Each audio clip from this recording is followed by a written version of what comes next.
Norma, besides being an opera, which of course is an opera by Maestro Vincenzo Bellini, has turned out to be some sort of a myth. If a soprano manages to sing Norma, it is like a different level of singer. And to be truth, there are not, still to date, there are not many sopranos who have done a good job after Maria Callas. Of course, we can mention Montserrat Caballé, who went for the role, and of course, we can mention John Sutherland, who also went for the role, and a couple more names. But truth is that sopranos end up struggling a lot with the role of Norma. But today we're not talking about the soprano, which may be a different entry when we refer to the soprano for Norma. We will also have a different entry for the mezzo soprano in Norma because the opera Norma is no way to be successful unless you have three great singers, a great soprano, a great mezzo soprano, and of course a great tenor. But today's entry is around the role of the tenor. Not so many people pay attention to the importance of Pollione, which is the role of the tenor in this opera, somehow because of the obsession for Norma, because of the obsession for Casta Diva, for their obsession with the duet between Norma and Adalgisa. But it is true that unless you have a great Pollione by the side of Norma, it is not going to be a well-rounded recording, if that would be the case of a studio recording, or a staged performance, if that would be the case if presented on a theater. So now that we are keeping our focus on the tenor, the role of Pollione, I would like to invite you to listen before we get there, and I am going to put it on the screen now. Um, I am sure that by now there is already names in your mind. Yes, of course, because Corelli in the year blah blah blah recorded the greatest um Pollione ever, along with the blah blah blah, and the recording, studio recording, along with Callas, who already was in her decline, but still managed to blah blah blah blah. And then we jump to Mario del Monaco, who of course is the most impressive Pollione we can ever hear, with such a tremendous voice, of which we have not only recorded but also live renditions of his, mainly at La Scala. The results of the, yeah, you may be aware by now that uh, for many people the greatest Norma ever staged is between, of course, Mario del Monaco and Maria Callas. It's from any perspective that you want to see it, is vocally impressive given the quality and this very solid state of their voices of Maria and Mario del Monaco. And of course, there are versions by the great tenor Mario Filipeschi and several others. But today, I will not be sharing recording by any of those three, Corelli, Del Monaco, or Filipeschi, or even Pavarotti, which personally I don't like. This is way too much for Pavarotti. We will get there. But I found, thanks to the internet, I found a young tenor that I didn't know, and that I really, really, really loved his voice. So I would like to play the opening of his first aria, following, of course, his cavatina that starts with Me qual altar di Venere. Uh, where he not only introduces himself but his purposes, and he's along with his Roman fellow guy Flavio. But we are not here to talk about the details of the area. I just wanted to share now with you the recording, the sounds of the voice of this young tenor named Moises Marin. I don't know what his nationality is. He might be from Latin America. Truth is, I don't know. I will find out. Um, but I was very, I really didn't expect much when I saw it listed on YouTube. But then I gave myself a chance, and from this rehearsal that he's rehearsing with his pianist for this aria, I have to say that I was very, very satisfied. So I will leave you with the first part and just to open the conversation.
And I wanted to leave his voice here because we find in this first part a good hint of what we need on the voice of Pollione. First, we need a powerful tenor voice. That's why many people say, okay, it is a spinto, but sometimes it is way too much for a spinto, or no, it is a dramatic voice. But wait, there are some ornaments or some agilities that the tenor has to do ahead for which the dramatic tenor is not able to do it, and so he skips some notes or doesn't sound believable enough. Okay, then go for sort of a Helen tenor because there are not so many high notes, or go for this or go for that.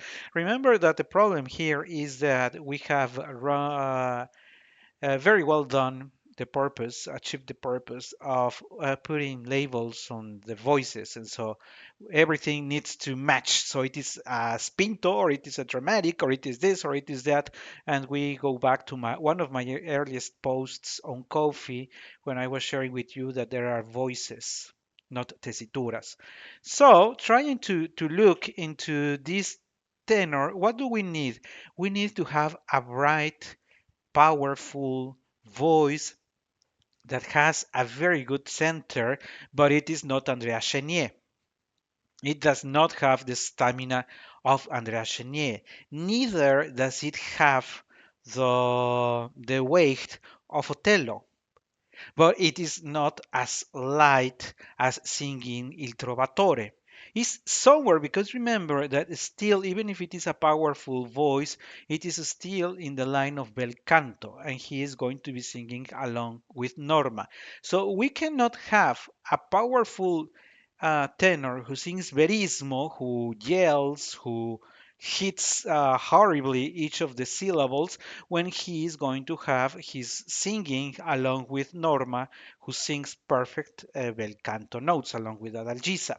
So also this tenor needs to have a very good line of singing, a very solid voice, and I don't know about you, but the first, in particular, his opening of Meco al altar di Venere, the sound of this voice reminded me of the very young Carlo del Monaco. Of course, I am not saying he is the successor of Carlo del Monaco and any other things that you may be expecting now. It's just that the color of his voice reminded me of a very young Carlo del Monaco.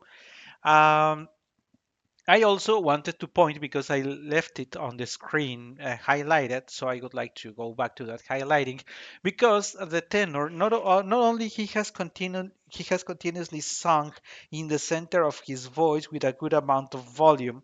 We have explained in the past that the complexity of a role does not reside only on the high notes, but what comes before. And what comes before his first high C, then C, a high C in the letter E is always a horrible thing to do, but that's what Maestro Bellini wrote. Notice that for the most part, except for the lower part that he sings, is "Me qual altar di Venere," but he's continuously in this range. I am trying to put it on your screen. Notice that most of the notes are not in the lowest register. They are in the center and in the beginning of the higher register, which means that the tenor needs to sing continuously on that area of his voice, and that is usually tiring. So many people are paying attention for the high C, but do not pay attention to the fact that he has been singing so often in a forte most of the times with a good amount of power in this region of the voice that by the time he reaches the sensi, he is already tired. And he continues in that area for most of the of his initial opening part. That's what opening, because it is in the it is the first act has barely started, and Pollione has already jumped in with a powerful voice. "Nec qual altar di Venere era degli in Roma." Ta, ta, ta, ta. And even though the melody is not very complex or very lovely or something that you can take as for yourself as your favorite tenor aria, it is true that it is tiring. But it's not only that the tenor is going to be singing only this part. The tenor is going to be singing two other parts that are very difficult. But before we jump there, why don't we continue listening to this nice voice of tenor Moisés Marín in his rendition of Me qual altar di Venere before we jump to talking about the duet with Adalgisa Va Crudele. Quando noi terribile viene ad alzarsi l'ombra, blanchi mantel druidico, come un vapore d'ingombra, asrai folgore, donde si copre il giorno, moto si spande intorno, un sepolcrale orrore.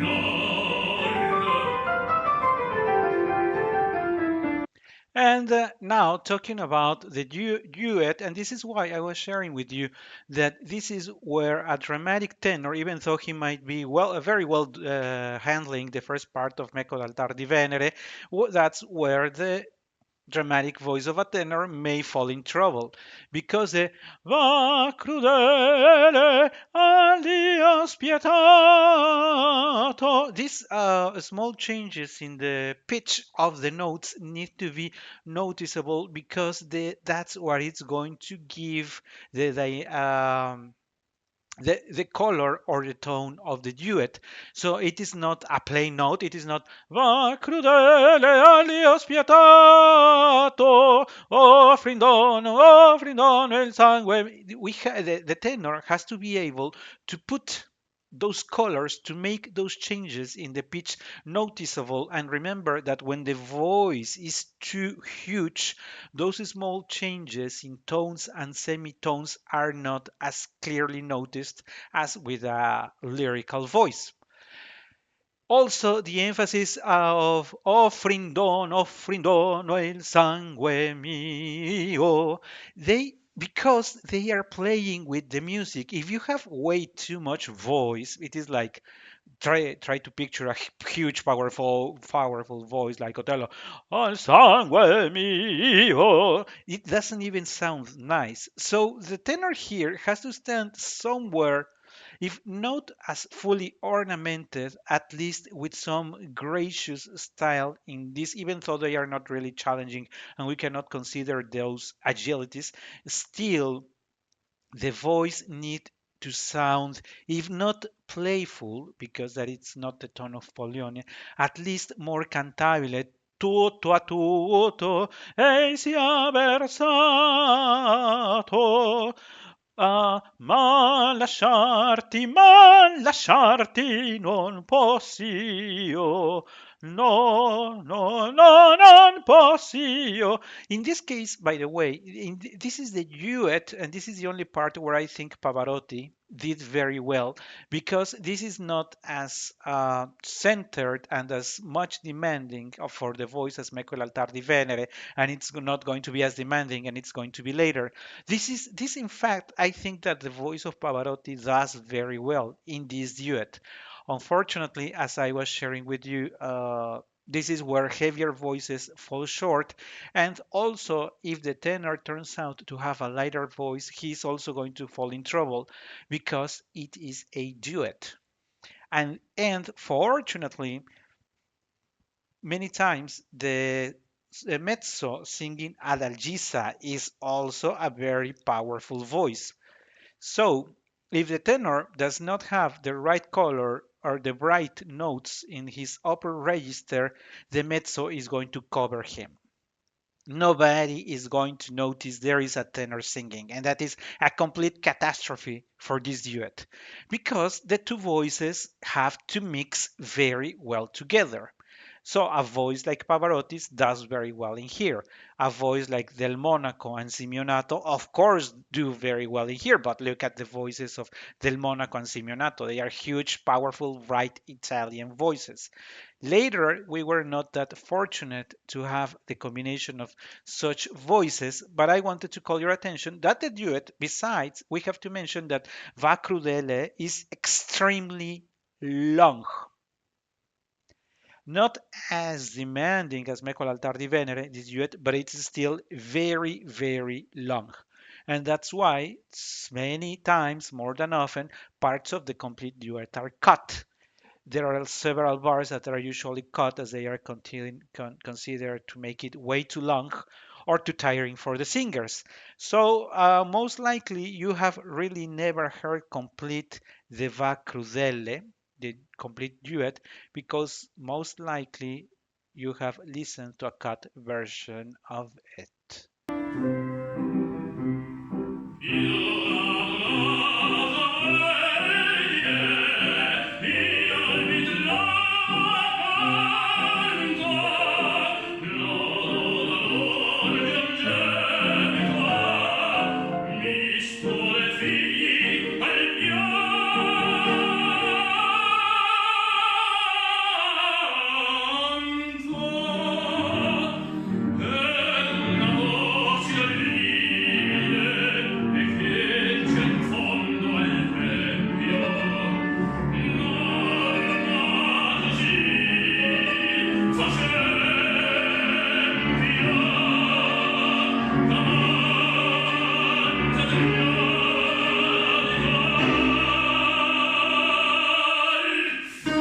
By the way, now that we are stopping Moises Marin in this part that he has just sung is one also of the most difficult. Norma, because if you notice, he has sustained, kept the note around the center of his voice for a good amount of time, for a good number of syllables. That's also very tiring for the tenor voice. By this time, a light tenor voice is over, is done. He's completely unable to continue and he's barely midway of the aria. But now it is time for us to talk about the participation of the tenor in the aria. We have talked already about Me l'altar di Venere, we have talked about the duet Va Crudele, now it's time to talk about the terzetto, with which the first act is going to end. This, in terms of length, it is long. To be sincere, this part is more demanding for the mezzo and for Norma herself.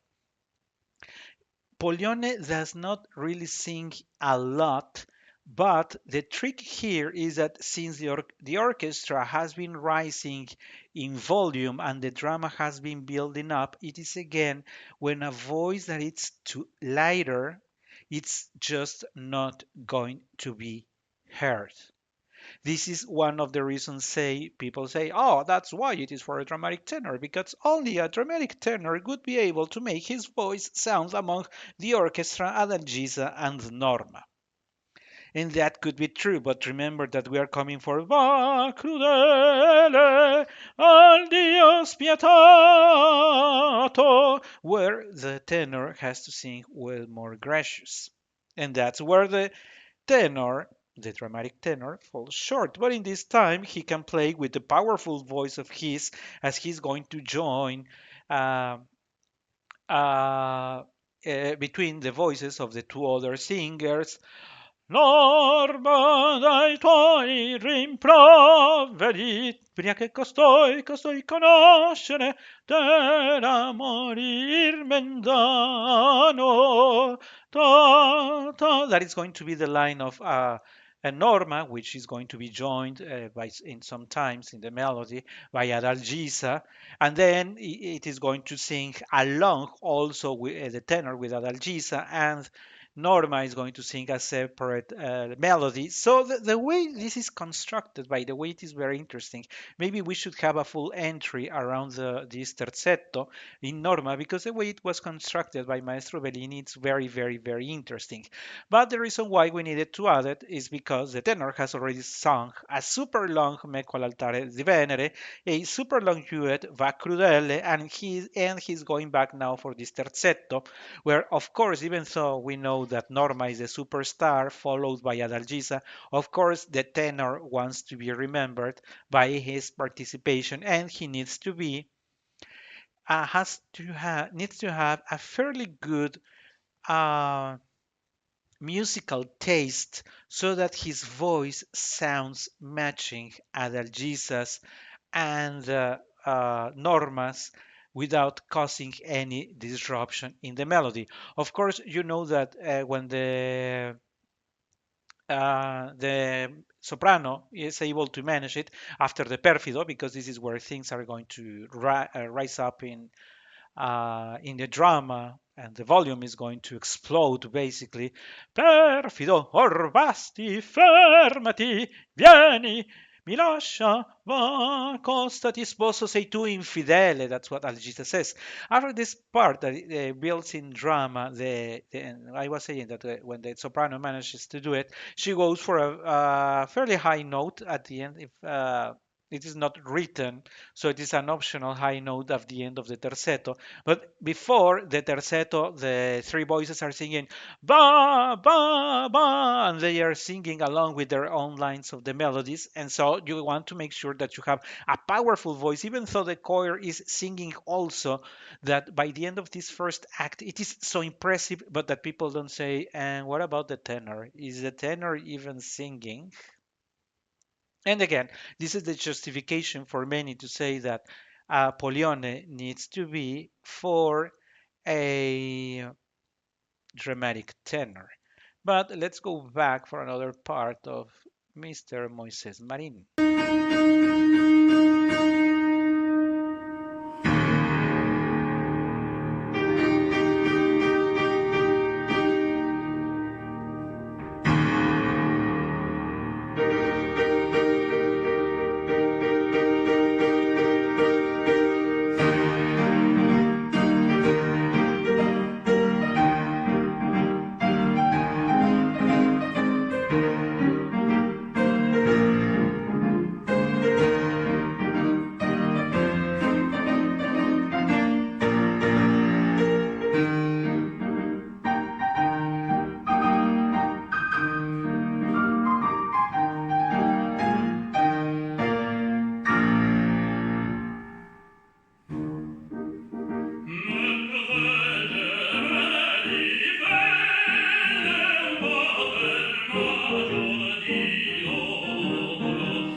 And now it's time for us to talk about. We're reaching the end of the opera, but again, the tenor has to jump in now with a duet with the soprano, with Norma herself, and they are going to be singing the duet that is usually known as In Mi Aman. In Mi Aman al fin to say, that's the duet, which by it's considered one of the hardest duets ever written for the for the soprano and tenor voice because of the range that is required for the voice. The soprano needs to go low in her notes, mainly the soprano, and it is again super long. So don't be surprised if you don't know it either complete, because many times there are several bars that are cut, not only in the studio but in live presentations as well. And again, we have from the tenor the requirement to sing with power, again for many people justifying that it is a dramatic tenor, but there are parts that still need to be a little more agile, such as the end of the duet, which now goes against that. With a powerful but slow dark voice of a dramatic tenor, it is not going to sound well, because in this super long duet, this confrontation, because there is, for the first time, there is a true confrontation only between Norma and Pollione, where finally Norma has the life of Pollione in her hands, and that's why she says "In mi aman al fin" to say "In mi aman al fin" to say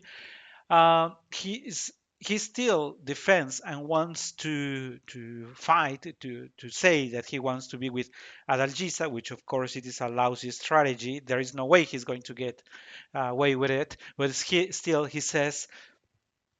And in this confrontation, it is not only the words but the sounds. Um, when Norma says nelle fiamme perirà, si perirà, then Pollione, that's where the things start rushing, and Pollione says, ti prendi la mia vita, preghi al fine indegno e tardi, nel suo cor ti vo ferire, sì, nel suo cor ti vo ferire. Then, già mi pasco nel tuo sguardo. And also even notice that it is assai animato, even though there is something dramatic going on. What Maestro Bellini wants with this rhythm, with this new style, is that things now sound right. Già mi spazzo nel tuo guardo, nel tuo dol, il suo morire. Posso al fin io posso farti infelice al par di me. Posso farti.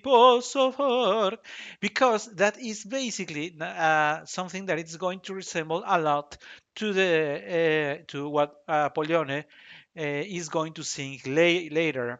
Vasti, vasti a vendicarmi ch'io mi sveni innanzi a te. Vasti, vasti, vasti, vasti, ch'io mi sveni innanzi a te. This part in particular is what makes um, more agile, these agilities, these ornaments, even if not so complicated, these gruppetti are way too much for a dramatic voice. This is usually the part where Carlo del Monaco used to mess up.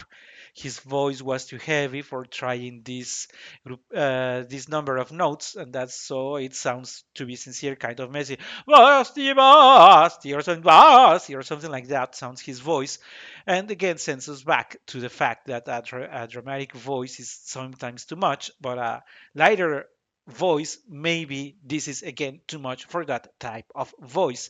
And at the end, they are going to join their voices to, and he's going to say, Basti, basti il mio dolore che io mi sveni innanzi a te. Basti, basti a vendicare che mi sveni and even so, he's not required to go for the high C as it is the case of Norma.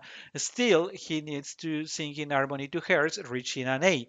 But remember that sometimes, or most of the times, it is not only the note, it is not only an A, that it is you come from a super long duet, you come from singing most of the time loud, and you come from ornaments, which means you have to put your voice a little lighter, and then again you're rushing because now you're going to go back to your higher register.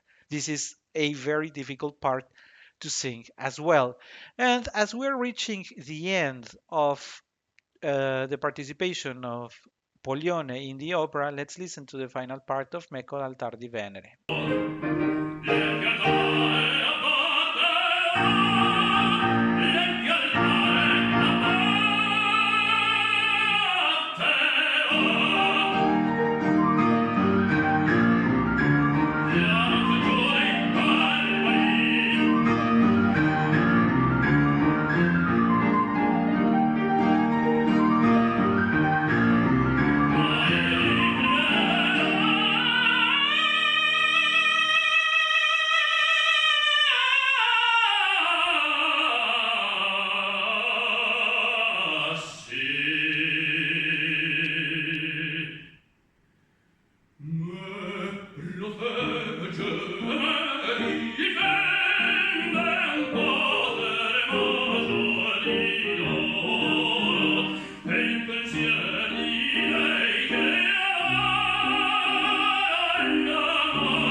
And before, of course, you have already noticed that Moises Marin does some variations to the original aria, with which you may agree, many may think that it is way too much. Many people who like ornaments and additions by the singers may agree, but that is not the purpose of today's entry. Today's entry, we're going to wrap up with the final participation, important participation of the tenor is in the Non volerli vitime, which ends up in a concertante where you will have all the voices and the choir and the orchestra going full volume again, which again for many people it's the justification to have a dramatic voice of a tenor. But truth is that with everybody singing out loud, the choir in full, the orchestra in full, unless you have a powerful voice like Corellis or Del Monaco, truth is that you will barely be heard. Still, you are required that in this dramatic part of the opera, you join your voice to Norma's, who, unless it is Maria Callas in the top of her career, or Sutherland with the support of her husband, the orchestra director, who used to diminish the volume of the orchestra and the choirs so that she could be heard. So, unless you have some sort of help or you have a super powerful voice, it is very complicated that someone is going to hear to the individual voices at this part. Not so long in duration, not so long in the challenges of the vocality, but still adds to what the tenor needs to sing. To wrap up today's entry, Pollione is, even if many people do not consider it, not only a key part in Norma, but also one of the most difficult roles ever written for the voice of a tenor.